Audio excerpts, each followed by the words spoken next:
கர்த்தருடைய வார்த்தை கேட்கும் முன்பாக, ஒரு மனிதனுக்கு மிகப்பெரிய சொத்து எது? ஒரு மனிதனுக்கு மிகப்பெரிய சொத்து எது? அதை அவன் எப்படி காத்து கொள்ளணும்? மனிதனுக்கு மிகப்பெரிய சொத்து எதுங்க? சொத்து எது? காரு, பங்களா, வீடு, நிலங்கள், தோட்டம், துறவுகள். அது ஒரு மனிதனுக்கு சொத்தாக இருந்தாலும் எது அவனுக்கு அனுபவிக்கிறதுக்கு தேவையான ஒரு காரியம் நமக்கு தேவை. இதெல்லாம் இருந்தும் நிறைய பேர் அனுபவிக்க முடியல. காரணம் என்ன? ஆரோக்கியமான வாழ்வு, சரீர சுகம். ஆரோக்கியமான வாழ்வு, சரீர சுகமும் நமக்கு தேவை. இன்னைக்கு நிறைய மக்களுடைய மனதிலே, இருதயத்திலே, சரீரத்திலே ஆரோக்கியம் உள்ள வாழ்வு இல்லை. சரீரத்தில் நல்ல சுகம் இல்லை. நல்லதை சாப்பிட முடியல, நல்ல காரியங்களை செய்ய முடியல. எதனாலன்னா ஆரோக்கிய வாழ்வு இல்லை, சரீர சுகம் இல்லை. கடவுளுடைய பிள்ளைகளுக்கு ஆரோக்கிய வாழ்வு, சரீர சுகமும் மிக முக்கியமா இருக்கிறது. சரீர சுகமா இருந்தால்தான் நீண்ட நாள் வாழ முடியும். நல்ல சுகமா இருந்தால் தான் என்ன பண்ண முடியும்? நீண்ட நாள் வாழ முடியும். நீண்ட நாள் வாழ்வதற்கு சரீர சுகம் தேவை. அந்த சரீர சுகம் இல்லைன்னா என்ன நடக்குதுன்னா, நம்ம சம்பாதித்த பணம் இல்லைன்னு குறையுது. ஒரு பெரும்பாடு உள்ள ஸ்திரீயை சொல்ற ஆண்டவர்கிட்ட, 12 வருஷமாய் நான் மருத்துவர்களால் வேதனைப்பட்டு என் சொத்துக்களை, ஆஸ்திகள் எல்லாம் விற்று சற்றாகி குணமடையும் நினைச்சா குணமடையல. அப்போ ஒரு வியாதி ஒரு மனிதனுக்குள் வந்துருச்சுன்னா, மருத்துவமனைக்கு செலவு பண்ணி சொத்துக்களை வித்து கூட என்ன பண்றாங்க? செலவு பண்றாங்க. லட்சக்கணக்கில் வித்து செலவு பண்றாங்க. ஆனா கொஞ்சம் கூட குணம் அடையல. அப்போ பணம் குறையுது. சரீரத்திலே ஆரோக்கியம் இல்லைன்னா மன உளைச்சல். பிரச்சனை என்னன்னா, மனதளவில் நாம் இருக்கிறது வேஸ்ட் அப்படின்னு ஒரு எண்ணங்கள் மனிதனுக்கு என்ன பண்ணுது? ஆட்டோமேட்டிக்கா வந்துருக்கு பாருங்க. அப்போ ஆரோக்கியத்தை கர்த்தர் விரும்புகிறார். அப்போ மனதளவில் நாம் பாதிக்கப்பட்டு இருக்கிறோம். சரீரமாகிய சபை, கிறிஸ்துவான சபை இன்னைக்கு வியாதிப்பட்டு இருக்கக்கூடாது என்பதுதான் என்னுடைய விருப்பமும் தேவனுடைய சித்தமா இருக்கிறது. அல்லேலூயா. எத்தனை பேர் நான் ஆரோக்கியமா இருக்கணும்னு விரும்புறீங்க? ஆமென் சொல்லுங்க. ஆமென் சொல்லாதவங்களுக்கு வியாதி இருக்கட்டும். வேற என்ன சொல்ல முடியும்? எத்தனை தடவை நான் உங்களுக்கு சொல்றது? சரீரத்தை ஆரோக்கியம் ஆறுதல் செய்யணும். ஆமென். நேரம் வீணாகுதுங்க. சரீரத்தில் ஆரோக்கியம் இல்லைன்னா நேரம் என்ன பண்ணுது? வீணா போகுது. செய்ய வேண்டிய காலங்களில் செய்ய முடியாம, அந்த வேலையை முடிக்க முடியாம அறவரையா வச்சிடுறோம். நேரம் வீணாகுது. மருத்துவமனையில் நேரம் வீணாகுது. நம்மளோட கூட நம்ம வியாதிப்பட்டா என்ன பண்ணுவோம்? 2-3 பேர் நம்ம கூட வரணுமா இல்லைங்க? ஆட்டோ ஒருத்தர் பிடிக்கணும், கார் ஒருத்தர் வைக்கணும், ஏதாவது என்ன பண்ணணும்? நம்ம கூட்டும் போகணும். வியாதி பட்டுச்சுன்னா பலவீனம் ஆயிடுவீங்க. அப்போ ஆரோக்கிய வாழ்வு நம்ம சரீரத்துல தேவை. பணம் நமக்கு செலவாகுது. சொந்த பந்தங்கள் எல்லாம் நம்ம வேதனை அனுபவிக்குது. நம்மளோ கூட இருக்கிறோம்னா சொந்த பந்தங்கள் என்ன பண்ணுவாங்க? வேதனை. அவங்களுக்கு நம்மளுக்கு மட்டுமா வேதனை? ஆரோக்கியத்தை ஒரு மனுஷன் இழந்துட்டா என்ன நடக்குது? நம்ம கூட இருக்கிறவங்களுக்கு வேதனை வந்துடும். ஒரு நாள் 2 நாள் கரெக்ட், ரைட்டு, பரவாயில்ல. ஆனா தொடர்ந்து மாத கணக்கில் வியாதி பலவீனப்பட்டு இருந்தா நம்ம கூட இருக்கிறவங்களுக்கு ஆயிடும், வேதனை ஆரம்பமாயிடும். அப்போ சரீர ஆரோக்கியம் ஒரு மனிதனுக்கு மிகப்பெரிய சொத்தா இருக்குது பாருங்க. அப்போ அந்த ஆரோக்கியத்தை நாம் என்ன பண்ணணும்? காத்து கொள்ள வேண்டும். அப்போ இந்த ஆரோக்கியம் இல்லைன்னா என்ன ஆயிடுது? அடுத்தது சந்தோஷமோ சமாதானமோ நம்ம விட்டு போயிட்டா இல்லைங்களா? சந்தோஷம் போயிடுமா? சமாதானம் போயிடுமா? எல்லாம் போயிடும். எங்க அம்மாவை நான் பார்க்கும்போது சந்தோஷம் போயிடுச்சு, சமாதானம் போயிடுச்சு. வியாதி படுக்கையில் அவங்களுக்கு இருக்கிறத விட நான் செத்து போட்டு நல்லதுரா அப்படின்னு பல நாள் சொல்லுவாங்க. அம்மா ஆயப்படுமா? எத்தனையோ தடவை சொன்னாலும் இல்லப்பா, நீங்களாம் கஷ்டப்படுறத பார்த்தா எனக்கு இருக்கிறது விருப்பமே கிடையாது அப்படின்னு பல தடவை என்ன பண்ணுவாங்க? அந்த வியாதி படிக்கல என்கிட்ட சொல்லி இருக்கிறாங்க. அப்போ இப்போ சந்தோஷமும் சமாதானம் அந்த வியாதி நேரத்துக்கு என்ன போயிட்டு நம்ம விட்டு போயிடுது. அதெல்லாம் நம்ம பார்க்கணும். எல்லா மனிதனுக்கும் நீண்ட நாட்கள் வாழணும் ஆசை இருக்குதா? எல்லா மனுஷனுக்கும் நீண்ட நாட்கள் வாழணும் ஆசை இருக்குதா? கண்டிப்பா எல்லாருக்கும் நீண்ட நாட்கள் வாழணும் ஆசை. எத்தனை பேர் வாழணும் ஆசை இருக்குது? எனக்கு இருக்குதுங்க. 100ல் 110 வருஷம் ஒரு வாழணும். ஆமீன் அல்லேலூயா. கரங்களை உயர்த்திங்க. ஆமீன் அல்லேலூயா. வாழணும்னு விரும்புங்க. ஆமீன். அவன் இப்போ சீனா தேசத்தை ஒரு மருந்து கண்டுபிடிச்சுக்கிறாங்க. நேற்று பார்த்தா அதை 150 வருஷம் வரைக்கும் வாழலாமா? 150 வருஷம் உடைய வாழலாமா. அது செல் ஆக்டிவேட் பண்றதுக்கு ஒரு மருந்து கண்டுபிடிச்சுக்கிறாங்க. 2050க்குள்ள எல்லாம் உலகம் ஃபுல்லாவும் அது வந்துடும் அப்படின்றாங்க. அப்போ 150 வருஷம் வரையும் மனுஷன் என்ன பண்ணலாம், வாழலாம் அப்படின்ட்டு மனுஷன் என்ன பண்ணான், வாழறதுக்கான வழி என்ன பண்ணான், தேடுறான். அதுக்கான மருந்துகள் கண்டுபிடிக்கிறான். இப்ப செல்லு என்ன பண்ணுது, இப்ப செல் நிறைய பேருடைய சரீரத்துல செல்லு செத்து போயிருக்குது. இந்த செல்லு செத்து போனதுன்னா தான் நிறைய சரீரத்தை என்ன பண்ண ஏற்க முடியல, ஆரோக்கியம் இல்லாம போகுது. அதனால நம் மனிதன் நீண்ட நாட்களா வாழணும்னு எல்லாத்துக்கும் விருப்பம். ஆண்டவர் சொல்றாரு, அவங்க ஆயுசு கேட்பார்கள், நானும் தீக்காயுசை கொடுப்பேன்னு சொன்னார். ஆயுசு கேட்டாங்களா, ஆயுசு வருஷம் எவ்வளவு, 80 70. ஆனா அவருக்கு கொடுக்கறது எவ்வளவு, தீர்க்காயுசு கொடுக்கிறார். இல்லையா? மோசையுடைய வாழ்க்கையில அவன் சொன்னது என்னது, மோசை என்ன சொன்னாரு, 80 வருஷம் 70 வருஷம் தான் மனுஷனுடைய ஆயுசு நாட்கள் அப்படின்னு அவர் சொல்லிட்டார். அதுக்கப்புறம் சஞ்சலமும் வருத்தமும் இருக்கும் அப்படின்னு சொல்லிட்டாரு. ஆனா சொன்னவருடைய வாழ்க்கை எப்படி இருந்தது, 120 வருஷம் வரையும் வாழ்ந்தார். பாத்தீங்களா? அது 120 வருஷம் வரைக்கும் வாழ்ந்தவருக்கு அவர் என்ன சொல்றார், வேதம் சொல்லுது, கண் பார்வை மங்களையும் பலன் குறையிலையும் சாகிற வரைக்கும். 120 வயசுல கண் பார்வை மங்கள பலன் குறையில. நம்முடைய தேவன் ஆரோக்கியத்தை விரும்புகிறார். அது மோசேக்கு மாத்திரமல்ல, மோசே தேவ பிரசன்னத்தில் காத்திருந்ததுனாலே அந்த 40 வருஷமும் தேவன் அவனுக்கு பலனா இருந்தாரா. 40 வருஷம் உலக பிரகாரம் வாழ்ந்த மோசேவுடைய வாழ்க்கை, 40 வருஷம் வனாந்தரத்துல வாழ்ந்த, அரமனையில வாழ்ந்த வாழ்க்கை, இப்படி பாத்தீங்கன்னா 40 வருஷம் 40 வருஷம் 40 வருஷம் என்று நீங்க கவனிச்சு பார்க்கலாம். முதல் 40 வருஷம் அவன் அரமனையிலே இளவரசனாய் வாழ்ந்தான். அடுத்த 40 வருஷம் வனாந்தரத்தில் ஆடு வைத்தவனாக ஒரு பரதேசியை போல வாழ்ந்தார். அடுத்த 40 வருஷம் தேவ சமூகத்திலே வாழ்ந்தார். அல்லேலூயா. தேவ சமூகத்திலே அவன் 80 வயசோட ஒரு ஆயுசு முடிஞ்சு போச்சுங்க, வேலைனே முடிஞ்சு போச்சு. ஆனா மிச்ச 40 வருஷம் வாழ்ந்தது எப்படி வாழ்ந்தார் நினைக்கினா, தேவ சமூகத்திலே தேவனை தரிசித்ததினாலே தேவ பலத்தினாலே அவர் வாழ்ந்தார். என்னால் வேதத்தை படிக்கிற நான் சொல்றேன், அவர் வாழ்ந்தது 120 வருஷம். எதனால வாழ்ந்தான்னா, அவருக்கு ஆண்டவர் தீர்க்காயுசை கொடுத்தார். அல்லேலூயா. நமக்கும் ஆண்டவர் தீர்க்காயுசை தருவார். நீண்ட நாட்களாக நாம் வாழ வேண்டும். எதற்காக நீண்ட நாட்களாக வாழணும்? இன்னைக்கு வாசித்த சங்கீதம் அவரை சோத்தரிப்பதற்காக, அவரை மகிமைப்படுத்துவதற்காக, அவருடைய பேரை பிரஸ்தாபப்படுத்துவதற்காக, அவருடைய கிரியை விவரித்து ஜனங்களோடு பேசுவதற்காக, அவருடைய ராஜ்யத்தை ஜனங்களுக்கு அறிவிப்பதற்காக, சுவிசேஷத்தை அறிவிப்பதற்காக, அல்லேலூயா, அவருடைய மகிமையான காரியங்களை அறியாத மக்களுக்கு சொல்லிக் கொடுப்பதற்காக தீர்க்காயுசு வேணும். அல்லேலூயா. எனக்கு அதுக்குதான் வேணும். ஆமென். அல்லேலூயா. இந்த பூமியிலே நாம் ஆண்டவருடைய நாமம் மகிமைக்காக வாழ்வதுதான் ஒரு மகிமையான வாழ்க்கை. அதுக்காக தீர்க்காயுசு கேட்கணும். 80 வயசுக்கு மேல வாழ்றது சஞ்சலமான வாழ்க்கை என்று உலக மக்கள் சொல்லிக் கொண்டு இருக்கிறார்கள். எல்லாரும் சொல்றாங்க. ஆனா தேவ பிரசன்னத்திலே நாம் வாழ்வோம் என்றால் ஆரோக்கிய வாழ்வு நமக்கு உண்டு. ஏன் மனிதன் ஆரோக்கியத்தை இழக்கிறான்? ஏன் மனுஷன் ஆரோக்கியத்தை இழக்கிறான் அப்படின்னு பாத்தீங்கன்னா, உடல் பயிற்சி இல்ல. நிறைய பேர் என்ன பண்ணாங்க, உடல் பயிற்சி செய்கிறது கிடையாது, நடைப்பயிற்சி செய்கிறது கிடையாது, எந்த பயிற்சி கிடையாது. திண்டு என்ன பண்ணுறது, வெந்ததை திண்டு விளாண்டுகிறது. அப்போ உடல் பயிற்சி செய்யாமல் சரீரத்தை என்ன பண்ணக்கூடாது, அடக்கக்கூடாது, ஒடுக்கக்கூடாது. அப்போ இந்த சரீரத்துக்கு உடல் பயிற்சி தேவை.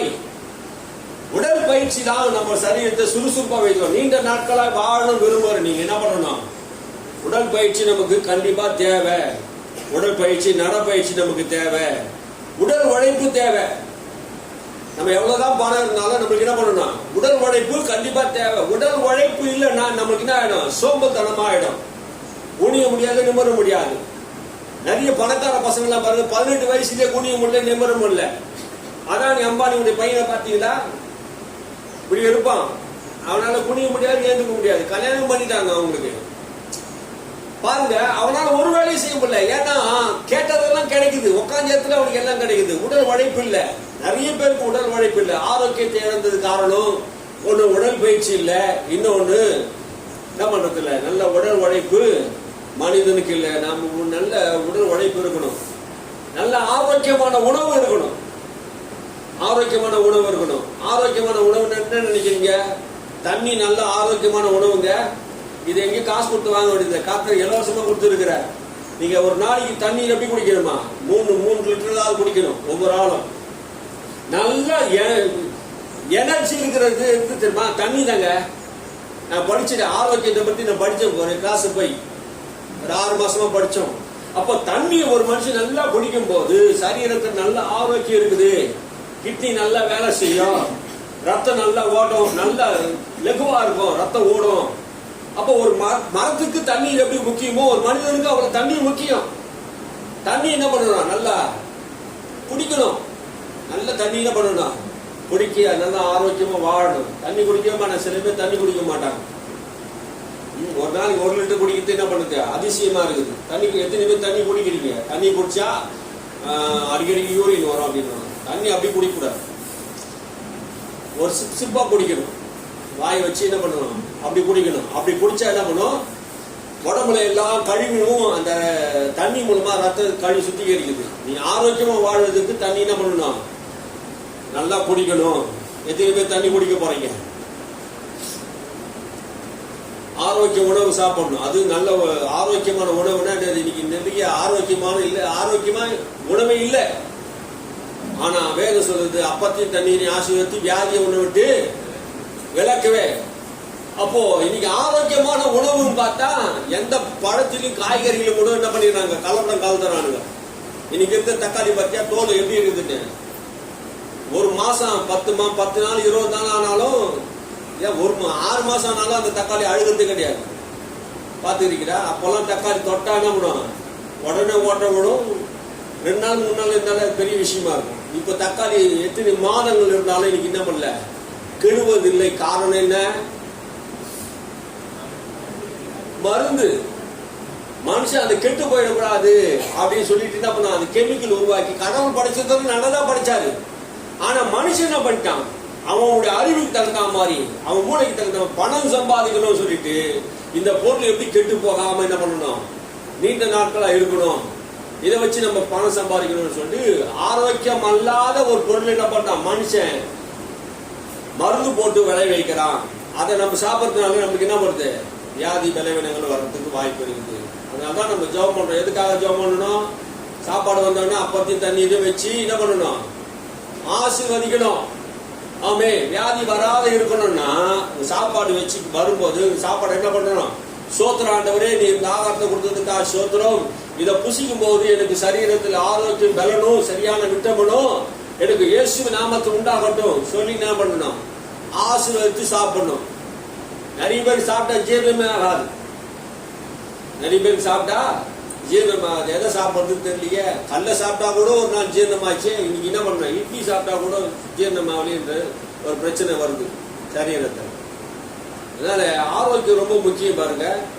ஆமை, நிலையிலுயா எல்லாவற்றையும் அனுபவிக்க தேவன் நமக்கு அதிகாரத்தை கொடுத்திருக்கிறார். எல்லாத்தையும் நம்ம என்ன பண்ணலாம்?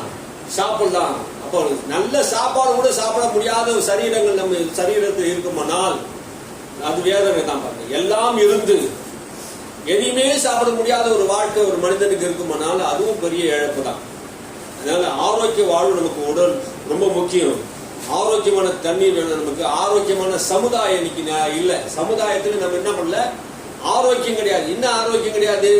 காசு மாசடைந்தது காரணம் யாரு? இன்னைக்கு நல்ல காத்து கிடைக்கல, நல்ல சுவாசமுள்ள காத்து கிடைக்கல. காரணம் யாரு? கடவுள் நல்லதான் படைச்சாரு. இந்த காற்றை மாசுபடுத்துறது யாரு? மனுஷன் தான். மனுஷன் தான் என்ன பண்றான்? மாசுபடுத்துறான். தீபாவளி டைம்ல என்ன பண்றான்? பட்டாசு கொளுத்தி மாசுபடுத்தினான். டெல்லி மாசு அடைஞ்சு போச்சு. டெல்லியில காற்று என்ன பண்ணி மாசு அடைஞ்சு. சென்னையில மறுநாள் போடுறது, சென்னையில 70-75% காற்று என்ன பண்ணிச்சு? மாசு அடைஞ்சு விட்டது. எதை எப்படி மாசு அடைஞ்சது? மனிதனுடைய அறிவு இல்லாத தன்மையை காட்டுது பாருங்க. நாம் கடவுள் கொடுத்த இந்த இயற்கை உலகத்தை நம்ம என்ன பண்றோம்? நாம் இஷ்டம் போல மனம் போன போக்குல பட்டாசை கொளுத்தி டயர் வருது பாருங்க. போகி பண்டிகை வரும், பழசெல்லாம் கொளுத்துவான், டயரை போட்டு கொளுத்துவான். சில பேர் ஒயரை போட்டு கொளுத்துவான் நைட்ல. இதெல்லாம் போட்டு கொளுத்துறது என்ன ஆகும்? ஆரோக்கியம் கிட்டு போகுது. பழசு கொளுத்துறது நல்லது பரவாயில்ல. ஆனா டயரை போட்டு கொளுத்துவான், ஒயரை போட்டு கொளுத்துவான். என்ன பண்ண தேவையில்லாத போட்டு கொளுத்தி என்ன பண்ணுவான்? மாசுபடுத்துறாங்க. அப்போ ஆரோக்கியம் இல்லாத சமுதாயத்தை நாம் தான் என்ன பண்ண, மனுஷன் தான் உருவாக்குகிறோம். அதனால ஆரோக்கியம் இல்ல சமுதாயத்தை உருவாக்கணும். குப்பையில குப்பை தொட்டு தான் போடணும். இப்ப பாருங்க, கண்ட இடத்துல எச்ச துப்புவானு. இந்திக்காரங்க வேலை செய்யறாங்க, எங்ககிட்ட அவங்க ஊர்ல பாக்குறோம். எப்பவுமே பான்பராக போட்டு கண்ட இடத்துல எச்ச துப்புவான். சளி வந்தா கண்டத்துல துப்புவோம், ஓரம் துப்ப மாட்டான். கடவுளுடைய பிள்ளைங்க அப்படிலாம் இருக்கக்கூடாது. பாருங்க, ஒரு குப்பை எடுத்தா ஓரமாக தான் போடணும். இதெல்லாம் சபையில சொல்லியே கொடுக்க மாட்டாங்க. இந்த சபையில அப்படி விட போறது கிடையாது. இப்படிலாம் என்ன பண்ணக்கூடாது, கண்ட இடத்துல எச்சியை துப்ப கூடாது. அது ஓரமா போய் தான் என்ன பண்ணணும். உபதேசம் அப்படின்னா அதான் உபதேசம். ஆமே, சமுதாயத்தை சீர்படுத்த வேண்டிய நாம தான். இந்த உலகத்தை கர்த்தர் நம்ம கையில கொடுத்துருக்கிறார். இந்த ஆரோக்கியமுள்ள உலகத்தை நாம் உண்டாக்கணும். ரட்சிக்கப்பட்டா நீ ஒழுங்கா இருந்தீனா எல்லாரையும் ஒழுக்கத்தில் கொண்டு வரலாம். ஆமே, நிலையில்லையா? மேலே நாடுகள்லாம் சுத்தம் சுகாதாரத்தை பத்தி நிறைய கிளாஸ் எடுக்கிறாங்க. இன்னைக்கு தமிழ்நாட்டில் சுத்தம் சுகாதாரம் எங்க பார்த்தாலும் குப்பை கூலமா இருக்குது, மேடும் குழியும் குண்டும் குழியுமா இருக்குது. அவன் புத்தி எப்படி இருக்குதோ அப்படிதான் நாட்டை வச்சிருக்கிறான். நம்மளுடைய புத்தி எப்படி இருக்குதோ அப்படிதான் நம்மளுடைய வீடு இருக்குங்க. தெரியுங்களா? உங்களுக்கு தெரியுமா? நம்முடைய ஆரோக்கியம் நம்முடைய வாழ்க்கையில் இருக்குது, நம்ம குடும்பத்தில் இருக்குது. நம்முடைய புத்தி எப்படி இருக்குதோ அப்படிதான் நம்முடைய எல்லா காரியமும் இருக்கும். சாப்பிட்ற தட்டு நீ நல்லா சுத்தமா கழுவணும். நல்ல துணி உடுத்தும் போது நல்ல சுத்தமா உடுத்தணும். அப்படிதான் எல்லாத்துலயும் சுத்தம் இருக்குது பாருங்க. அப்படி சுத்தமா இருந்தாதான் ஆரோக்கியமுள்ள சமுதாயத்தை நம்ம உண்டாக்கணும். நம்ம ரட்சிக்கப்பட்டவங்க. நமக்கும் புறஜாதி மக்களுக்கு எப்படி இருக்கணும்? வித்தியாசம் நிறைய இருக்கணும். ஆமே, அல்லேலூயா. கந்தையானாலும் கசி கட்டு கூழானாலும் நாங்க சொல்லுங்க குளிச்சுட்டு தான் குடிக்கணும். அப்படின்னா எதுக்கு? சாப்பிட்டு போய் அப்புறம் குளிச்சுன்னா ஜீரணமாகாது. குளிச்சுட்டு போய் சாப்பிட்டீங்கன்னா நல்லது. அது உனக்கு நல்லது, ஆரோக்கியம், மற்றவங்களுக்கு ஆரோக்கியமானது. ஆமே, இதெல்லாம் நம்ம என்ன பண்ணணும்? எல்லாம் செய்யணும். இந்த காரியத்தெல்லாம் நம்ம ஜாக்கிரதையா செய்யணும். எல்லாம் பழ வகையிலையும் உணவு வகையிலையும் என்ன பண்றாங்க மனுஷன் இன்னைக்கு கெட்டு போகாத அளவுக்கு கெமிக்கல் கலந்து ஸ்ப்ரே அடிக்கிறான். பார்த்துருக்கீங்களா? நீங்க நிறைய பழத்துல என்ன பண்ணா கெட்டு போகக்கூடாது ஸ்ப்ரே அடிக்கிறான். இந்த மனிதன் செத்து போனா அந்த செத்து போனதுக்கு மேல ஒரு கெட்டு போகக்கூடாதுன்ட்டு ஒரு இது பண்ணுவான் ஸ்ப்ரே. அது பேர் என்னப்பா? அந்த எம்பார்மெண்ட் ஏதோ ஒன்று போடுவாங்க. இப்போ மீனுக்குலாம் அங்கே போடுறாங்க தெரியுமா? மீன் கூட என்ன பண்ண பல நாட்களாக இருக்குன்னு சொல்லிட்டு போடுறாங்க. நிறைய மீன் சந்தையில் பாருங்க வருவாங்க, வந்து பார்ப்பாங்க. நீங்க மீன் வாங்கும் போது கூட கடையில் பார்க்கணும், அந்த மீன்ல ஈ மிக்க தான் பார்க்கணும். ஒரு மீன்ல ஈ மிக்கலன்னா அந்த மீனை நீங்க வாங்கக்கூடாது. மீன் ஈக்கே தெரியுது இதுல கெமிக்கல் கலந்துக்கிறான்ட்டு.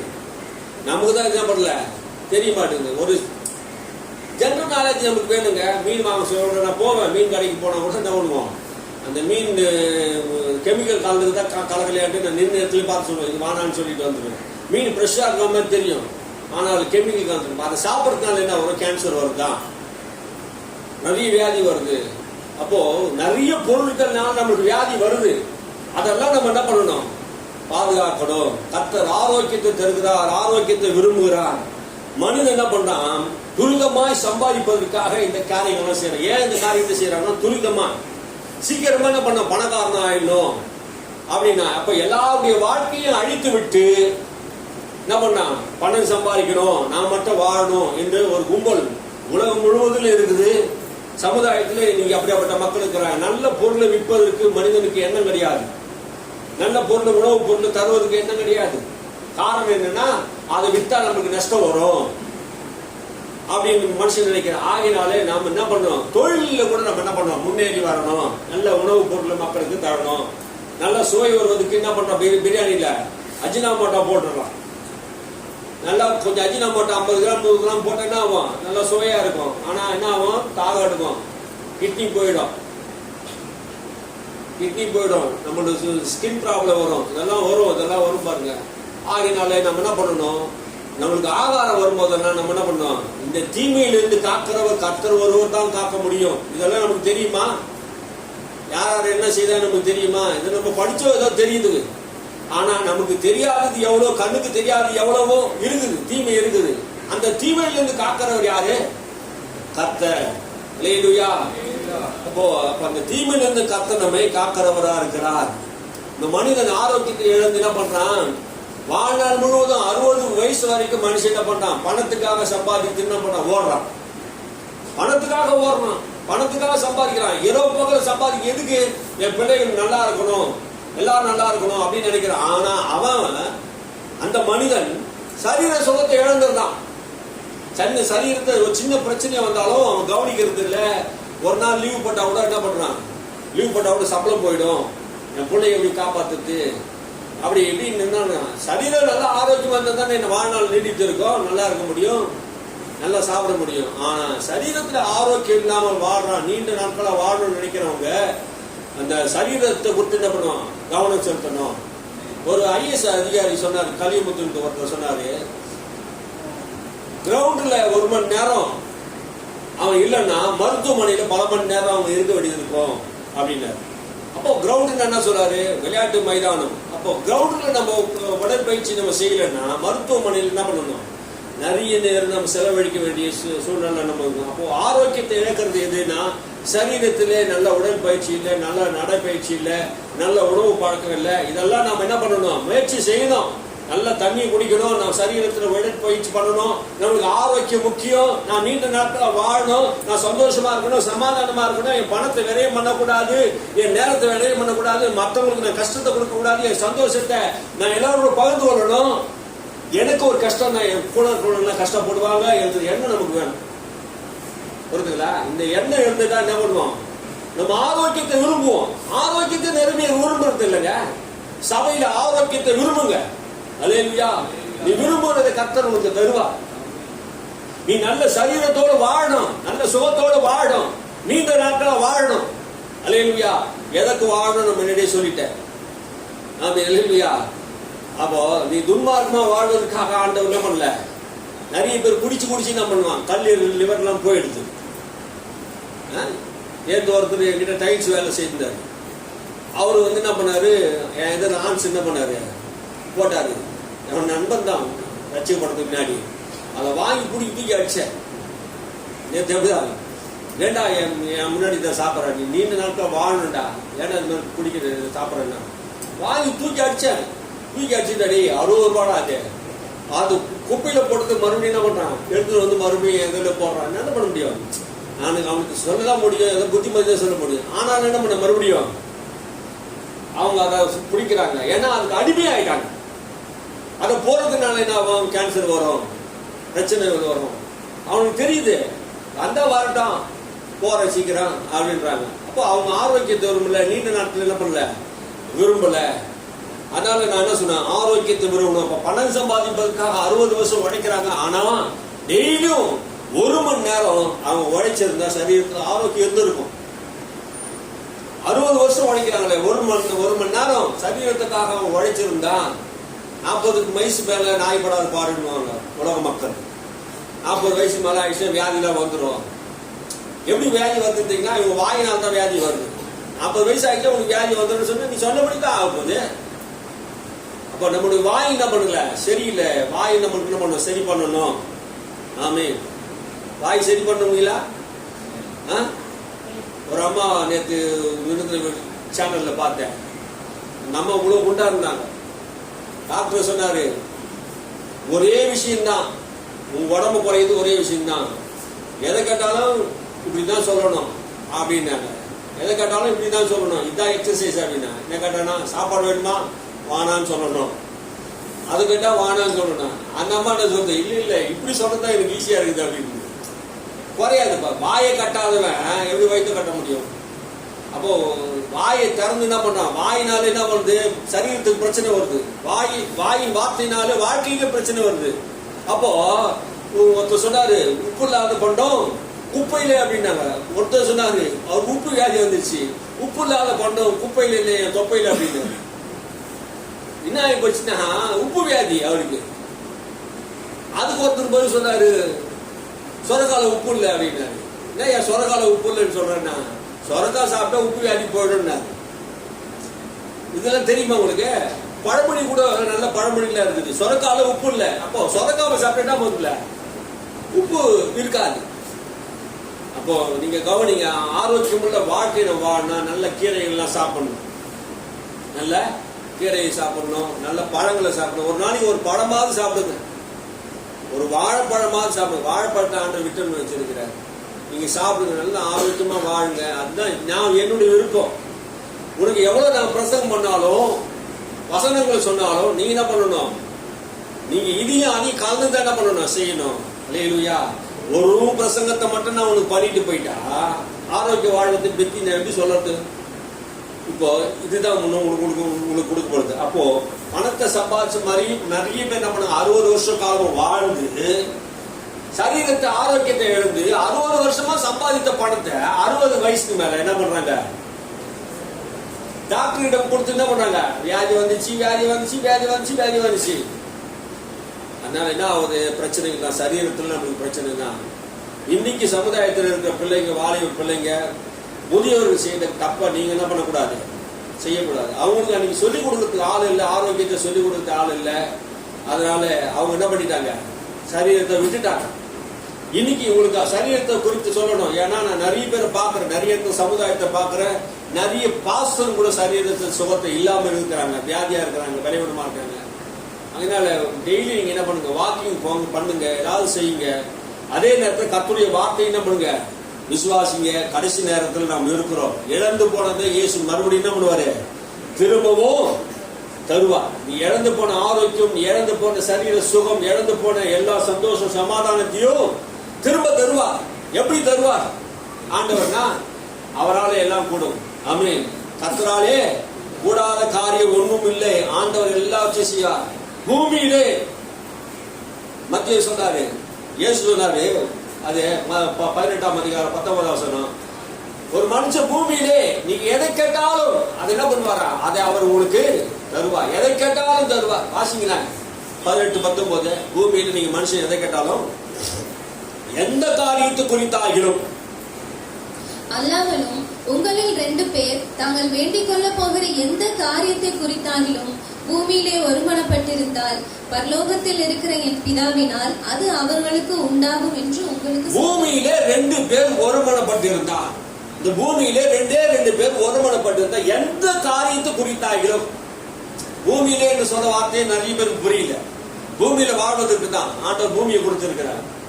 மனுபுத்திரனுக்கு பூமி கொடுத்திருக்கிறார். அப்ப பூமியில வாழ்வதற்கு ஆண்டவர் எந்த காரியத்தை குறித்தாலும் ஒருமனப்பட்டு கேட்டா 2 பேர் பூமியிலே ஒருமனப்பட்டு எந்த காரியத்தை குறித்தாகிலும் அப்படின்னா சரீரத்தை ஆரோக்கியத்தை குறித்தாகிலும், தன்னுடைய பிள்ளையுடைய எதிர்காலத்தை திருமண வாழ்க்கையை குறித்தாகிலும், இல்ல ஒரு வீடு கட்ட போறேன் அதை குறித்தாகிலும், பூமியிலே எந்த காரியத்தை குறித்தாகிலும் ஒருமனப்பட்டு இருந்தா அது பரலோகத்திற்கு பிதா அது உங்களுக்கு என்ன பண்ணுவாரா? தருவார். நிச்சயம் தருவாருங்க. பூமியில எந்த காரியத்தை குறித்தாலும் நீ ஒருமனப்பட்டு ஒரே மனதோடு கூட இருந்தீங்கன்னா ஆண்டவர் உனக்காக யாரையும் செய்வார்.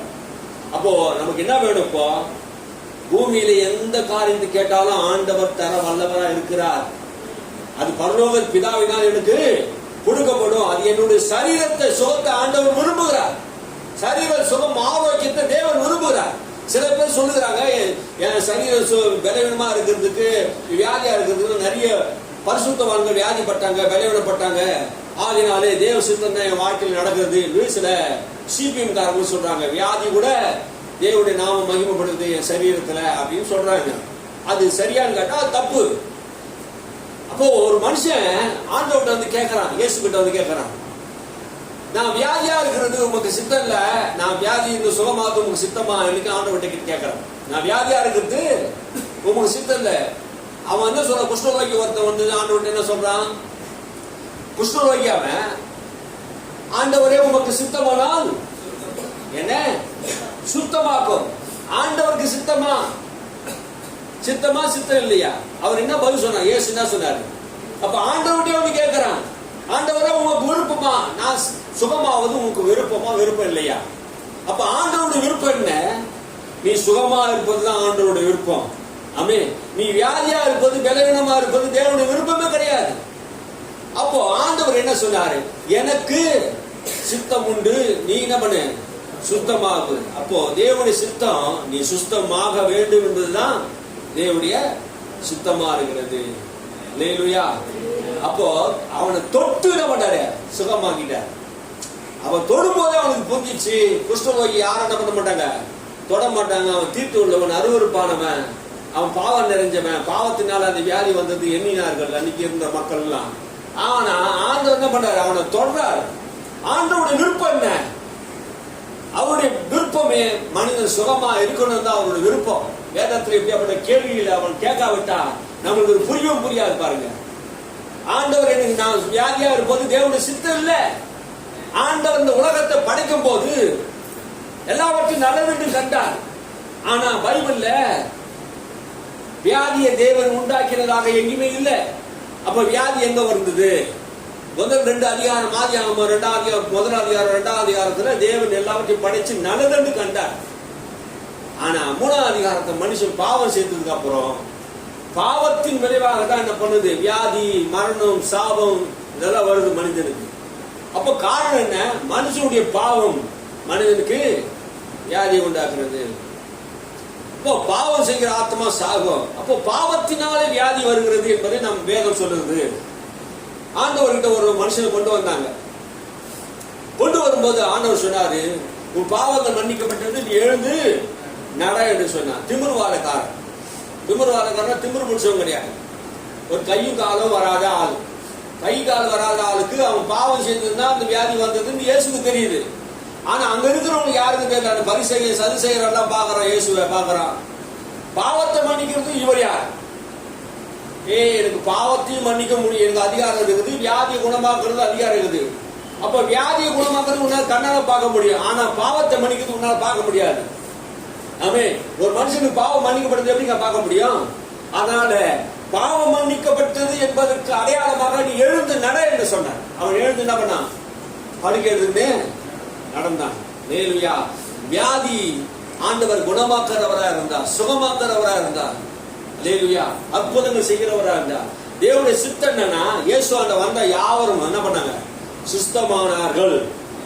இயேசு கிட்ட வந்த யாவரும் சுஸ்தமானார்கள். ஆலயத்தில் வருகிற யாவரும் சுஸ்தமடையணும், ஆரோக்கியம் அடையணும். அதுதான் தேவனுடைய விருப்பம். நீ விரும்பணும். நீங்க விரும்பாம ஆரோக்கியம் அடைய முடியாது. ஹல்லேலூயா. நான் விரும்புறேன், இயேசு தரப்புல நான் சுகமாகிறேன் அப்படின்னு விரும்பணும். ஆமே, எனக்கு நான் இப்ப ஜெபம் பண்ண போறேன், கர்த்தர் எனக்கு பரிபூர்ண சுகத்தை கொடுக்க போறாருன்னு நீ என்ன பண்ணும்? விசுவாசித்து வந்து ஜெபம் பண்ணிக்கணும். ஹல்லேலூயா. விசுவாசித்து என்ன பண்ணணும்? ரட்சிப்பு பெறணும். விசுவாசிக்கிறவனுக்கு நடக்கும் அற்புதங்கள், அடையாளங்கள். விசுவாசித்தா தான் அற்புதம் நடக்கும். விசுவாசிக்காத யாருக்கும் அற்புதம். இயேசுநாதர் விசுவாசிக்காத யாருக்கும் அற்புதம் செய்யறங்க. விசுவாசிக்கிற ஆண்டவரே சொன்னதுக்கு அப்புறம் தான் அற்புதம் செய்யறாரு. அப்போ விசுவாசம் ரொம்ப முக்கியமா இருக்கு. விசுவாசம் என்னது? கடவுளால முடியும், என்னை குணமாக்க அவரால் முடியும், அற்புதம் செய்ய அவரால் முடியும் என்பதுதான் விசுவாசம். அந்த விசுவாசம் இருந்தால்தான் குணமாக்க முடியும். அப்ப கர்த்தர் அவனை குணமாக்குறவரா இருக்கிறார். ஹல்லேலூயா. நம்மை குணமாக்குற தேவனா இருக்கிறார். அதனால்தான் இயேசு கிறிஸ்து நமக்காக சிலுவையிலே நம்முடைய நோய்களையும் வியாதிகளையும் சிலுவையிலே சுமந்தார் என்று ஏசாயா சொல்கிறார். அதுக்கு ஆதாரமா தான் பேதுரு சொல்றார், அவருடைய தழும்புகளாலே நாம் குணமாகிறோம் என்று சொல்கிறார். மத்தேயும் அப்படித்தான் எழுதுகிறார். அவர் நம்முடைய பலவீனங்களை ஏற்றுக்கொண்டு நம்முடைய பாடுகளை எல்லாம் சிலுவையிலே சுமந்தார் என்று எழுதி இருக்கிறதே.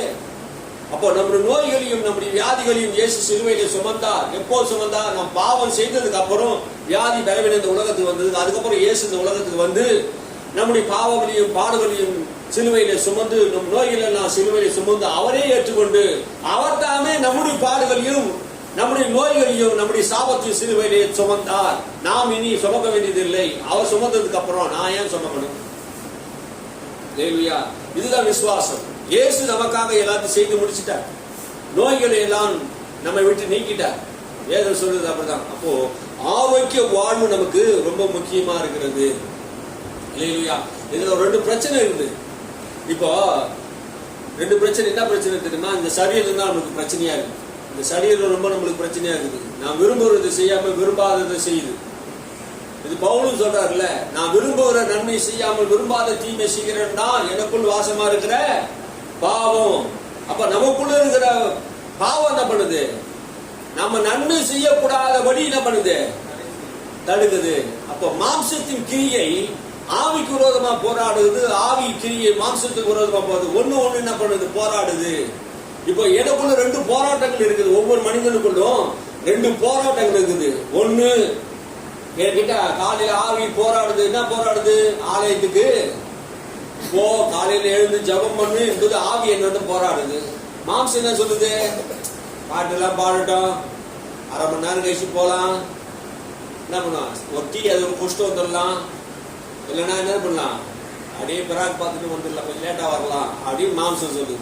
இப்போ ஆவி போராடுது, மாம்சம் போராடுதா, ரெண்டுமே போராடுதா? இது பிராக்டிக்கலாக எல்லாருக்கும் உண்மை தானே, எனக்கும் அது உண்மை தான். அப்போ ரெண்டுமே அவங்கள்ட்ட போராடுது. பக்கத்தில் இருக்கிறவங்களும் என்ன பண்ணாங்க, சீக்கிரம் வந்துடல, தொலை இருக்கிறவங்க சீக்கிரம் வராங்க. இந்த பாட்டி 8 மணிக்கெல்லாம் வந்துடும் அந்த அம்மா எத்தனை மணிக்கு கிளம்புதுன்னு தெரியல. 6 மணிக்கெல்லாம் கிளம்புனா தான் நீங்க அங்கேருந்து இங்கே வந்து திருவேற்காடுலேருந்து இங்கே வர முடியும். அது மட்டும் எனக்கு தெரியும். ஏன்னா நான் அங்கேருந்து போயிருக்கேன் ஒரு நாள். எனக்கு வண்டியில் போகிறதுக்கு 1.25 மணி நேரம் ஆயிடுச்சு. அவ்வளோ சுற்றி சொல்ல. அப்போ அந்த அம்மா ஆலயத்துக்கு வரதுக்கு எவ்வளோ வாஞ்சி உள்ளவராங்க.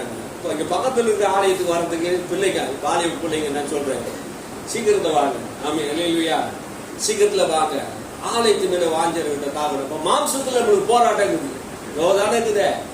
7:30 மணிக்கு ஏந்து குடிச்சிக்கலாம், ஒன்றும் பிரச்சனை இல்லை. கொஞ்ச நேரம் இன்னும் கொஞ்சம் தூங்கட்டும், இன்னும் கொஞ்ச நேரம் கை போட மாட்டோம், அப்படி என்ன பண்ணுது, வருது. இப்போ மாம்சத்தில் வருதா இல்லையா அது பிரச்சனை. அப்போ அதான் வேதம் சொல்லுது, மாம்சம் ஆவிக்கு விரோதமா, ஆவி மாம்சத்துக்கு விரோதமா ஒன்று போராடுது. இப்போ 2 போராட்டம் இருக்குது. வெளியே நம்ம ஜெயிச்சிட்டோம், ஆனா உள்ள நம்ம தோத்துக்கிட்டே இருக்கிறோம். தெரியுதுங்களா? வெளியே நம்ம ஜெயிச்சிடலாம், நம்ம சுத்தி நிறைய பிரச்சனை இருக்குது, அதெல்லாம் கூட நம்ம ஜெயிச்சிடலாம். ஆனா உள்ளுக்குள்ள பல பிரச்சனை இருக்குது. சரீரத்துல பிரச்சனை இருக்குது, ஆவியில பிரச்சனை இருக்குது. இந்த பிரச்சனையை நம்ம என்ன பண்றோம், தோத்துக்கிட்டே இருக்கிறோம். வெற்றி நமக்கு வேணும்னா உள்ள நம்ம ஜெயிக்கணும். உள்ள நம்ம ஜெயிச்சாதான் வெற்றி வெளியே தெரியும். எத்தனை பேருக்கு இந்த வெற்றி வருதா, இருக்கா இல்லையா? அல்லேலூயா. நாம என்ன பண்ணணும், நன்மை செய்ய எனக்கு விருப்பம் உண்டு, ஆனா நன்மை செய்யவோ என்னால முடியல. எல்லாருக்கும் ஆலயத்துக்கு கரெக்டா போயிட்டு தான் பிரசங்கம் கேட்கும் போதெல்லாம் அந்த எண்ணம் வருதுயா. அடுத்த வாரம் ஞாயிற்றுக்கிழமை எனக்கு என்ன பண்ணல, எண்ணம் வரப்பாரு. இது எல்லாருங்களா பிரசங்கம் கேட்கும் போது கண்டிப்பா எல்லாருக்கும் அந்த எண்ணம் இருக்குதா? அப்ப என்ன அர்த்தம்னா, நன்மை செய்யும்படி எனக்கு விருப்பம் இருக்குது. ஆலயத்துக்கு வரணும், ஜப ஆலயத்துக்கு வரணும், எல்லா நேரத்துக்கும் வரணும், எனக்கு விருப்பம் இருக்குது. ஆனா கேட்கும் போது சந்தோஷமா இருக்குது. ஆனா அடுத்த வாரம் வரும்போது என்ன பண்றது, பிரச்சனையா இருக்குது. அப்போ 2மே போராடுது. அப்போ ஆவினாலே மாம்சத்தின் கிரியை அழிப்பீர்கள் என்றால் பிழைப்பீர்கள். அப்ப ஆவியிலே மாம்சத்தின் கிரியை அழிக்கணும். அப்ப ஆவியிலே ஒரு மனுஷன், உள்ளான மனுஷன்ல இந்த மாம்ச சரீரத்தை ஜெயிக்கணும்ன்றார். அப்ப 2 போராட்டம் இருக்குது. அப்போ இந்த சரீரத்தை நாம் ஜெயிக்கும் போதுதான் நமக்கு வெற்றி வரும், ஜெயம் வரும். நாம் உள்ளுக்குள்ளேயே தோத்துக்கிட்டு இருக்கிறோம், வெளியே வர ஜெயிச்சா மாதிரி தெரியும். நீ பணத்தினால சம்பாதிச்சு ஆஸ்தியை சேர்த்துக்கலாம், சொத்தை சேர்த்து வைக்கலாம், எல்லாம் பண்ணலாம். ஆனா உள்ளுக்குள்ள என்ன பண்றோம், தோர்த்து கொண்டு இருக்கிறோம். அதனால என்ன பண்ணலாம், ஜெயிக்கணும். அல்லேலூயா. ஆரோக்கிய வாழ்வு நமக்கு ரொம்ப முக்கியம். சரி, பிரசங்கத்துக்கு போலாமா? இன்னும் நான் இப்பதான் பிரசங்கத்தை எடுக்கிறேன். ஒரே ஒரு வசனத்தை வாசிச்சு என்ன பண்ண போறோம், முடிக்க போறோம். அல்லேலூயா. வாசிங்க, யாத்ராகமம் புத்தகம் 15ஆம் அதிகாரம் 26வது வசனம்.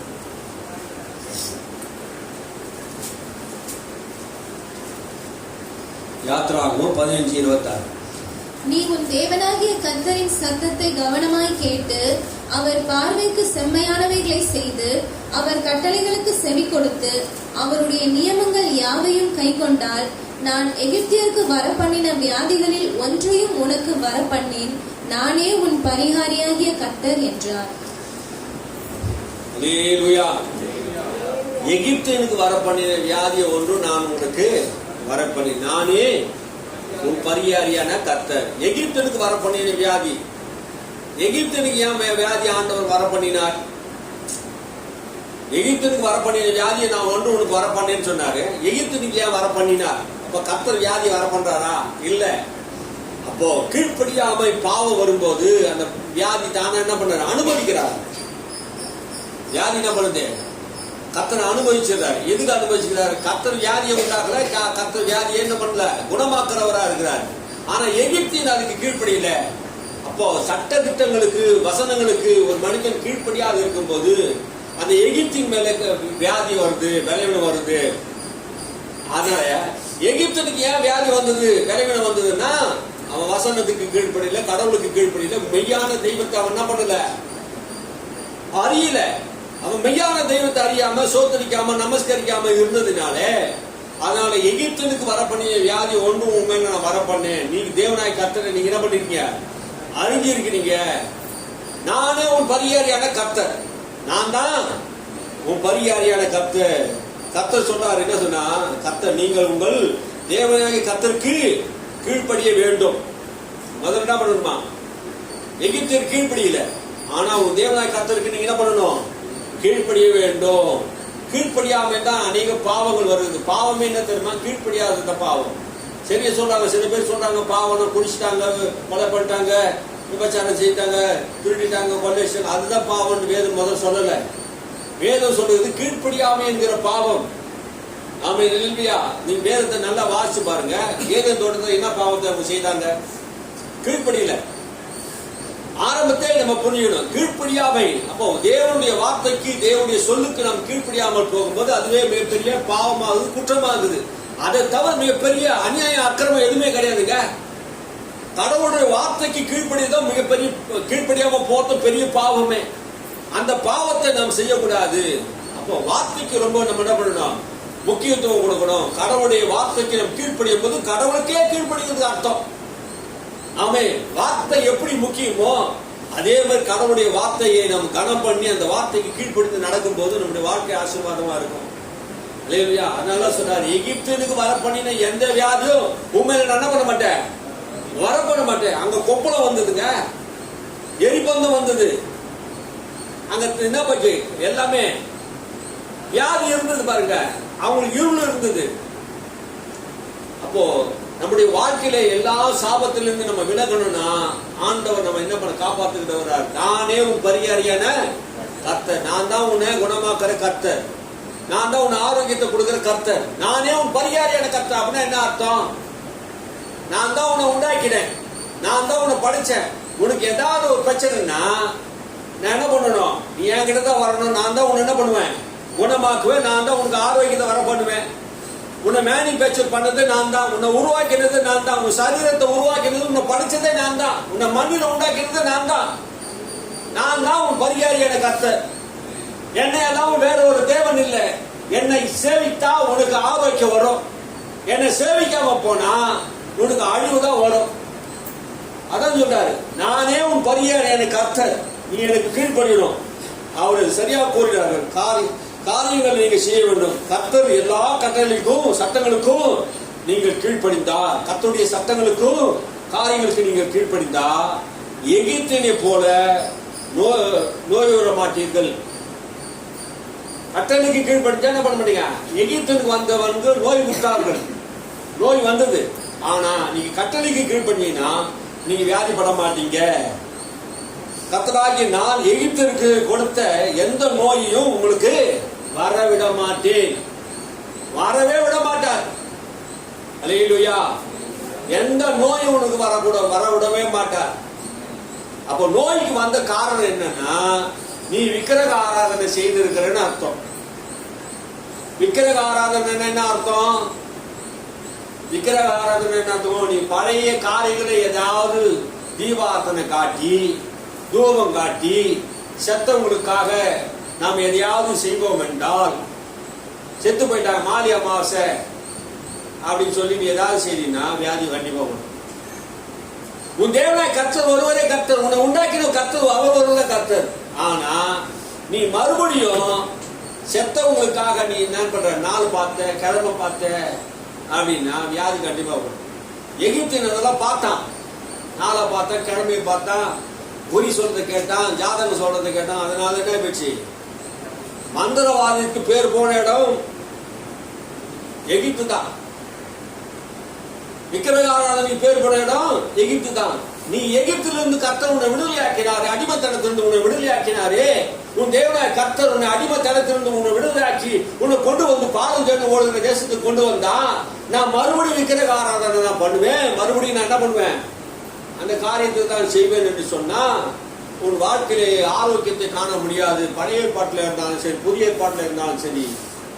ஆமே, உன் தேவனாய கர்த்தர் ஒருவரே கர்த்தர். அவரே உன் பரிகாரியான கர்த்தர். ஹல்லேலூயா. பரிகாரினா என்ன அர்த்தம்? பரிகாரினா என்ன அர்த்தம்? அப்பா, இந்த வியாதிக்கு ஏதாவது பரிகாரம் இருக்குதா? இந்த பிரச்சனைக்கு ஏதாவது பரிகாரம் இருக்குதான்னு கேட்கிறோம்ல. பரிகாரம் என்ன அர்த்தம்? பிரச்சனைக்கு தீர்வு. அப்போ யார் இந்த பிரச்சனை, வியாதிக்கு தீர்வு யாரு? கர்த்தர் தான் வியாதிக்கு தீர்வு. அல்லேலூயா. நானே ஒரு பரிகாரியான கர்த்தர். அப்ப நம்ம என்ன செய்யக்கூடாது என்று வேதம் சொல்லுதுன்னா, விக்கிரக ஆராதனை நம்ம என்ன பண்ணக்கூடாதான், செய்யக்கூடாது. விக்கிரக ஆராதனை செய்யக்கூடாது. உபாகம புஸ்தகத்துல 7ஆம் அதிகாரம் 7ஆம் அதிகாரத்தில் எடுத்துக்கொள்ளுங்க. உபாகம புஸ்தகம் 7ஆம் அதிகாரம்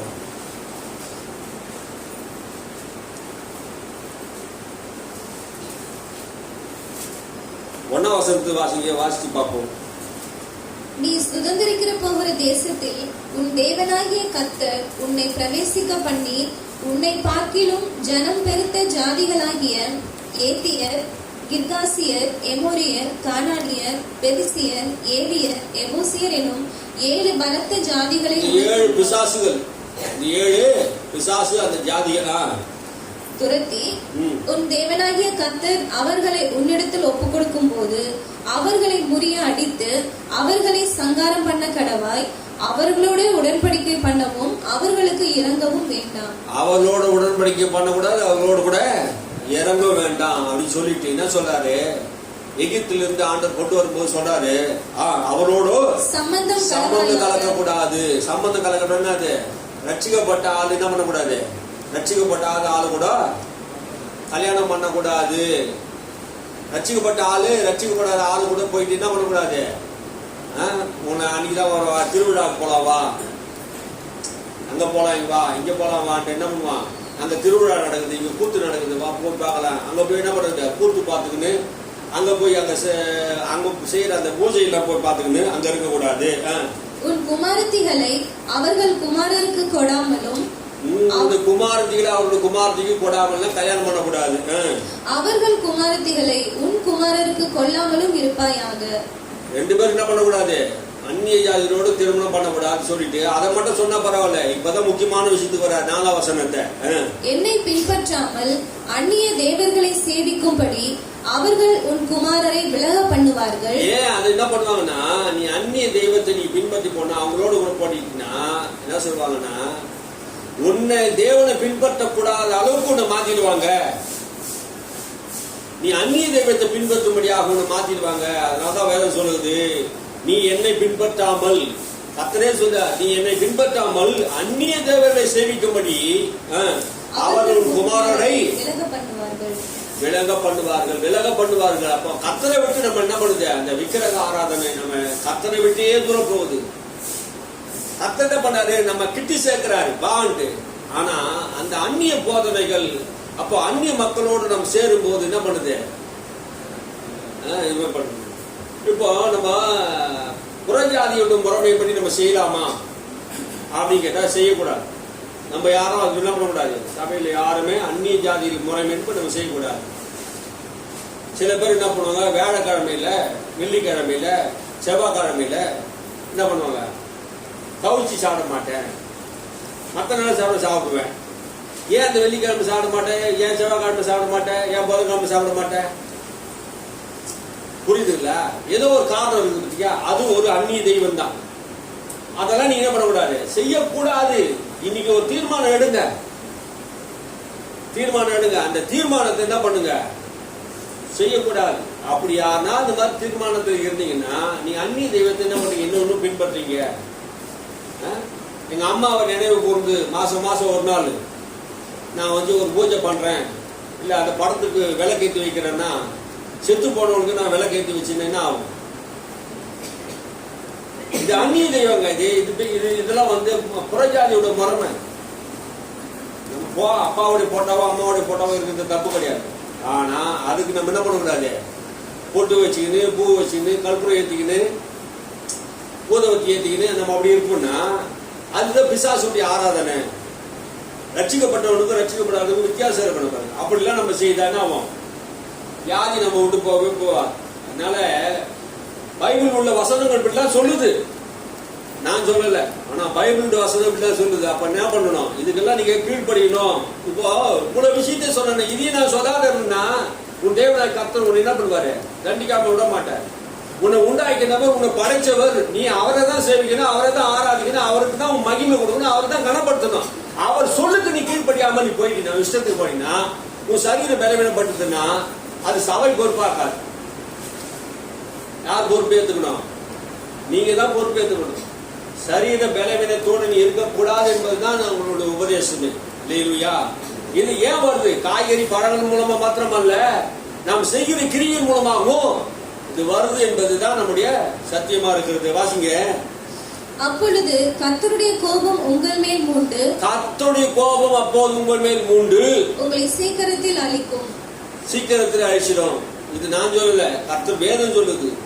நீ அந்நிய தெய்வத்தை பின்பற்றினா கர்த்தருடைய கோபம் உங்க மேல் மூண்டு நீங்க சீக்கிரத்திலே அழிஞ்சிடுவீங்க. நம்ம அழியக்கூடாது, நீண்ட நாட்களா வாழணும்னு சொல்றாரு கர்த்தர். என்ன பண்ணாரு? நீண்ட நாட்களாக நம்ம வாழணும். அல்லேலூயா சொல்லுங்க. அல்லேலூயா. நான் கர்த்தருக்கு பயந்து வாழ்வேன், நான் நீண்ட நாட்களா இருப்பேன். நீங்கள் அவர்களுக்கு செய்ய வேண்டியது என்னவென்றால், அவர்கள் பலிபீடங்களை இடித்து, அவர்களுடைய பலிபீடத்தை இடித்து, இப்ப இன்னைக்கு அதை செய்து அவர்களுடைய பலிபீடத்தை இடிச்சிட்டு, அவர்கள் சிலைகளை தகர்த்து, அந்த சிலையை எல்லாம் தகர்த்து போட்டுட்டு, அவர்கள் தோப்புகளை வெட்டி, அந்த படத்தை எல்லாம் விக்கிரகத்தை எல்லாம் வெட்டி, அவர்கள் விக்கிரகங்களை அக்னியிலே எரிந்து போட வேண்டும். அவருடைய விக்கிரகத்தை எல்லாம் அக்னினாலே எரித்து போடணும். எரிச்சு போட்டாதான் நீ சாம்பலாக்கினால நீ அது பழைக்க முடியும். நீ உன் தேவனாகிய கர்த்தருக்கு பரிசுத்த ஜனம். நீ உன் தேவனாகிய கர்த்தருக்கு பரிசுத்த ஜனம். இந்த இதெல்லாம் உனக்கு இருந்ததுன்னா நீ அசுத்த ஜனம்.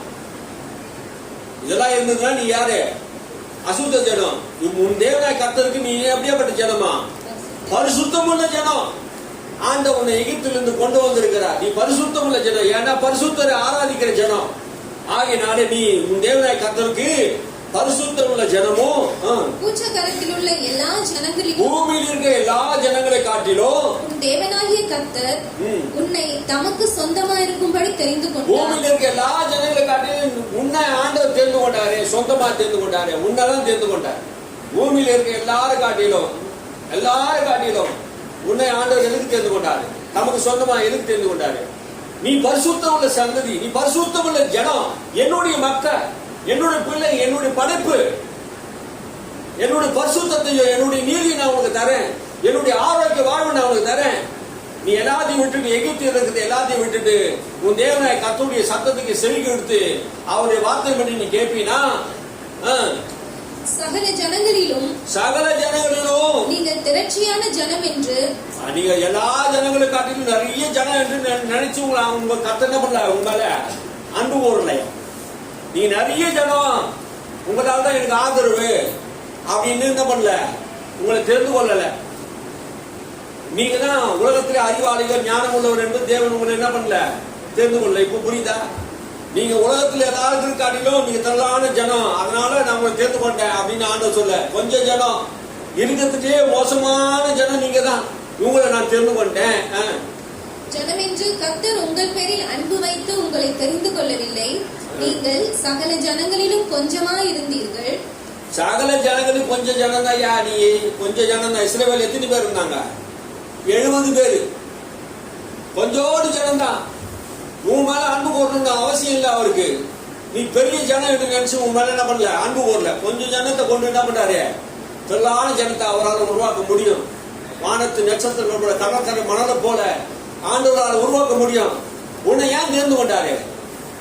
இந்த ஜனங்கள் என்ன துதிப்பார்கள், என்ன ஆராதிப்பார்கள், முழு இதயத்தோடு சேவிப்பார்கள். நான் அவருக்கு ஆரோக்கியத்தை வர பண்ணுவேன், நானே அவர் பரிகாரியா இருப்பேன். இந்த ஜனங்கள் பரிசுத்தம் உள்ள ஜனம், இந்த ஜனத்தை நான் தெரிந்து கொண்டேன் அப்படின்னு ஆண்டவர் சொல்றாரு. நான் பரிசுத்தம் உள்ள ஜனம் இல்ல, நான் விக்கிரக ஆராதனை பண்ணுவேன், நான் தோப்புகளை கொண்டாக்குவேன், நான் இதெல்லாம் பண்ணுவேன்னு சொன்னா நீ பரிசுத்த ஜனம் கிடையாது, அசுத்த ஜனம். நீ தேவனால் தெரிந்து கொள்ளப்பட்டவில்லை, நீ ஏமாத்தி இருக்கிற ஆண்டவரை. ஆமே, அல்லேலூயா.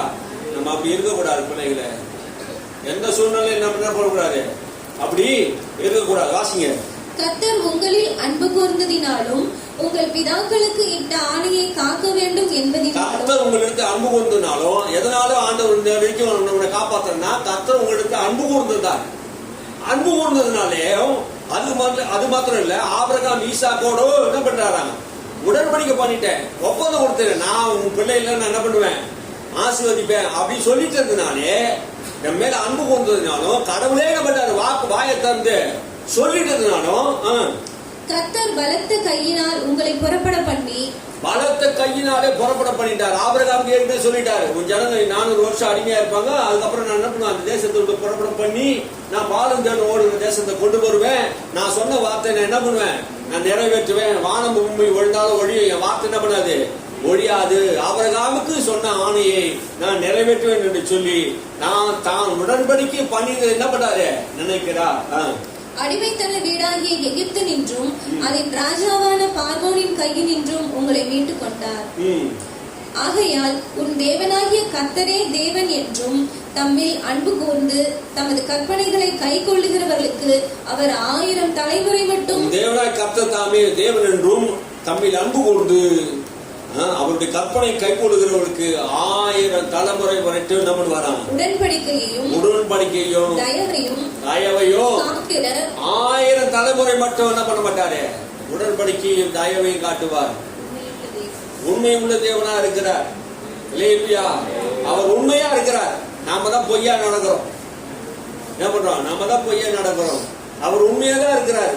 1000 தலைமுறை ஆனாலும் தான் ஆணையிட்டதை என்ன பண்ண மாட்டாரு, மாத்திக்க மாட்டார். தெரியாம சொல்லிட்டாப்பா மனுஷன் ஆண்டவர் சொல்ல மாட்டாரு. தான் ஆணையிட்டத நஷ்டம் வந்தாலும் என்ன பண்ண மாட்டாரு, தான் ஆணையிட்டத மறுக்க மாட்டார். சொன்னதை நிறைவேற்றுவார். ஆனா நீ அவருடைய வார்த்தையை கீழ்படுத்தினா உன்னையும் ஆசீர்வதிப்பார். உனக்கு பின்னாடி வருகிற 1000 தலைமுறைக்கு அப்புறம் பிறக்கிற அந்த பிள்ளையை ஆசீர்வதிப்பார். ஆபிரகாமி சந்ததிகளாகி என்னை ஆசீர்வதித்து இருக்கிறார். என்ன அர்த்தம், ஆபிரகாமி கொண்ட விசுவாசம் எனக்குள்ள இருக்குது. அதனாலதான் இது போல நம்ம ஆசீர்வாதமா இருக்கிறோம். இல்லையா, 1000 தலைமுறை ஆனாலும் கர்த்தர் மறந்து போகிறவர்கள் அல்ல, அவர் அழிந்து போகிறவர்கள் அல்ல. அவருக்கு ஞாபகம் மறதி என்பது இல்ல. அவருக்கு எதாவது ஞாபகம் மறதி இருக்குதா, சொல்லிட்டேன். மனுஷன் தான் என்ன பண்ணுவான், அப்பா நேற்று சொன்னேன் நானே மறந்துட்டப்பா, நேற்று சொன்னதே அவன் மறந்துட்டு இருக்கிறான். நானும் அப்படித்தானே, சொன்னதையும் என்ன பண்ணிடுவோம், நிறைய நேரத்துல மறந்துடுறோம். அப்ப மறந்து எல்லாருக்கும் இருக்குது. ஆனா கர்த்தர் மறக்கிறவர் அல்ல. 1000 தலைமுறை என்னாலும் சொன்னதுல அவர் வார்த்தையில கவனமா இருக்கிறார். அதை தீவிரமா நிறைவேற்றக்கூடியவரா இருக்கிறார். வாசிங்க. தம்மை பகைக்கிறவர்களுக்கு பிரத்யட்சமாய் பதிலளித்து அவர்களை அழிப்பார் என்றும். தம்மை தேவனை நீங்க பகைச்சா அவர் பிரத்யட்சமா என்ன பண்ணுவாரா, வெளிப்படையாகவே உன்னை பண்ணுவாரு, உன்னை அழிப்பார். தம்மை பகைக்கிறவனுக்கு அவர் தாமதியாமல் பிரத்யட்சமாய் பதிலளிப்பார் என்றும் நீ அறிய கடவாய். அதையும் அறிய கடவாய். ஆகையால் நீ செய்யும்படி நான் இன்று உனக்கு கட்டளையிடுகிற கட்டளைகளையும் நியாயங்களையும் கை கொள்வாயாக. நீ இந்த நான் சொன்ன காரியத்தை எல்லாம் நீ கை கொண்டு காரியங்களை நீ செய்வாய். என்ன சொன்னாரு மேல, என்ன சொன்னாரு, என்னை பின்பற்றாமல் அந்நிய தெய்வத்தை தேவர்களை சேமிக்கப்படி உன் பிள்ளைகளை விவாகம் பண்ணி கொடுக்காத. அவர் என்ன பண்ணுவாங்க, என்ன மறக்க பண்ணிடுவாங்க. அப்புறம் அதனால என்ன சொல்லியிருக்காரு, விக்கிரக தோப்புகளையும் சிலைகளையும் தோப்புகளையும் இடித்து போடு. இதுதான் அவருடைய பிரமாணம். அதான் சொல்ல வராது. நீ செய்ய வேண்டியது என்னன்னா, நான் உனக்கு கட்டளையிட்டதெல்லாம் நீ என்ன பண்ண செய்யி. இஸ்ரவேல் மக்களுக்கு பார்த்து சொன்னார், நீ நான் சொன்னதெல்லாம் நீ செய். நீ சொன்னதெல்லாம் நீ செய்தீன்னா இப்போது சொல்லப்படுகிற ஆசீர்வாதம், இந்த 15 வசனம் வரை வாசிக்க போறேன், அதை முடிக்க போறேன். அது சொல்லப்படுகிற ஆசீர்வாதம் உன் மேல வரும். அனைத்து கீழ்ப்படினாலே நீங்க பெற வேண்டிய ஆசீர்வாதம். இந்த நியாயங்களை நீங்க கேட்டு கை கொண்டு அவைபடி செய்வீங்கன்னா அப்போதும் உன் தேவனாய் கர்த்தர் உன் பிதாக்களுக்கு ஆணையிட்டு கொடுத்த உடன்படிக்கையும் கிருபையும் உன்னை காத்து உன்மேல் அன்பு வைத்து உன்னை ஆசீர்வதித்து நீ இது கீழ்ப்படினா ஆண்டவர் உன்மேல் அன்பு வைப்பாராம். உன்னை அதனால என்ன பண்ணுவாராம், ஆசீர்வதிப்பா. விக்கிரகங்களை விட்டு நீ விலகிட்டா, விக்கிரக ஆராதனை விட்டு விலகிட்டா உன் மேல ஆண்டவர் அன்பு வைப்பாராம். அன்பு வைக்கிறது மாத்திரமல்ல, உன்னை ஆசீர்வதிப்பார். உனக்கு ஆண்டவர் ஆணையிட்டு கொடுப்பேன் என்று சொன்ன உன் பிதாக்களுக்கு ஆணையிட்டு கொடுத்த தேசத்தை உன்னை பெருக பண்ணி உன் கர்ப்பத்தின் கனியையும் உன் பிள்ளைகளே சொல்றாரு, உன் பிள்ளைகளையும் நான் ஆசீர்வதிப்பேன். உன் நிலங்களில் உள்ள கனிகளையும் உன் தானியத்தையும் நீ நிலத்துல ஏதாவது விதைச்சினா அதையும் என்ன பண்ணுவேன், 100 மடங்கு ஆசீர்வதிப்பேன். நீ வயல் ஏதாவது கோதுமையாவது நெல்லையாவது விதைச்சினா அதையும் நான் என்ன பண்ணுவேன், உன்னை ஆசீர்வதித்து உன் திராட்சை ரசத்தை எல்லாம் ஆசீர்வதித்து உன் எண்ணெய் எல்லாம் ஒலிவ மலை எண்ணெய் எல்லாம் ஆசீர்வதித்து உன் மாடுகளின் பலனையும் உன் ஆட்டு மந்தையுடைய ஆசீர்வாதத்தையும் கொடுப்பார். ஆட்டு மந்தையும் கூட என்ன பண்ணுவார், ஆசீர்வதிப்பார். அப்படின்னா என்ன அர்த்தம், விக்கிரக ஆராதனை விட்டு வந்துட்டீங்கன்னா, என்ன நம்பி வந்துட்டீங்கன்னா இதெல்லாம் கொடுக்கிறது மாத்திரமல்ல, என்ன சொல்ல வராரு 14 வசனம், சகல ஜனங்களை பார்க்கிறோம் நீ ஆசீர்வாதமா இருப்ப. சகல ஜனங்கள் பார்க்கணும். நீ விக்கிரகத்தை விட்டுட்டு மனம் திரும்பி வந்துட்டீங்கன்னா, உன் தேவனாய் கர்த்தர் ஒருவரை கர்த்தர் நம்பி வந்துட்டீங்கன்னா, சகல ஜனங்கள் பார்க்கணும் நீ ஆசீர்வாதமா இருப்ப. உங்களுக்குள்ளே, உங்கள் மிருகங்களுக்குள்ளே, ஜீவனுக்குள்ளே ஆணிலாகி பெண்ணிலாகிலோ மலடி இருப்பதில்லை, மலட்டு தன்மை இருப்பதில்லை. எவ்வளவு பெரிய ஆசீர்வாதங்க. அதை மாத்த சொல்லிட்டு நிறுத்தல பாருங்க.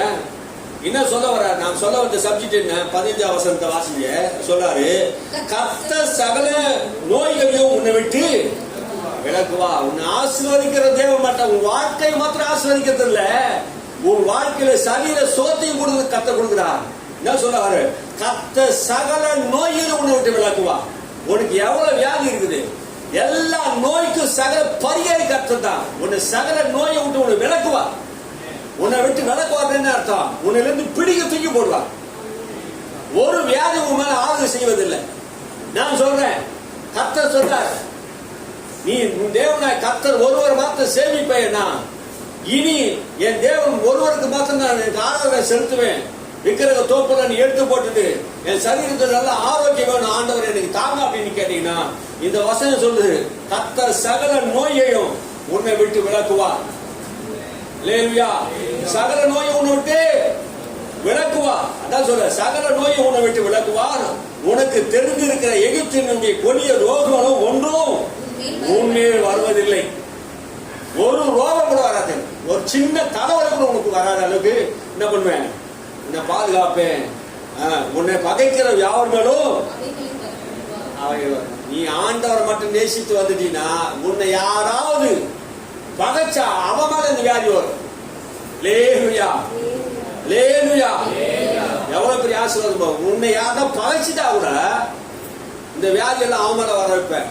நீ என்ன நம்பி வந்தல்ல, நான் தான் உனக்கு ஆதரவு, நான் தான் உன் பரிகாரியான கர்த்தர், நான் தான் உன்னை குணமாக்குற தேவன்.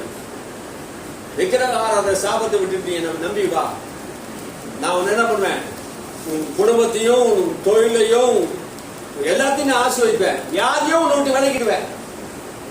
அல்லேலூயா. இந்த வசனத்தை நீ விசுவாசிங்க. எத்தனை பேர் வசனத்தை நான் விசுவாசின்னு சொன்னீங்க? அல்லேலூயா. கரங்களை உயர்த்தி சொல்லுங்க. சோத்திரம், சோத்திரம், சோத்திரம். அப்போ இப்போ இதெல்லாம் என்ன? இந்த வசனம் சொன்னா நம்மளுக்கு எப்படி இருக்கும்?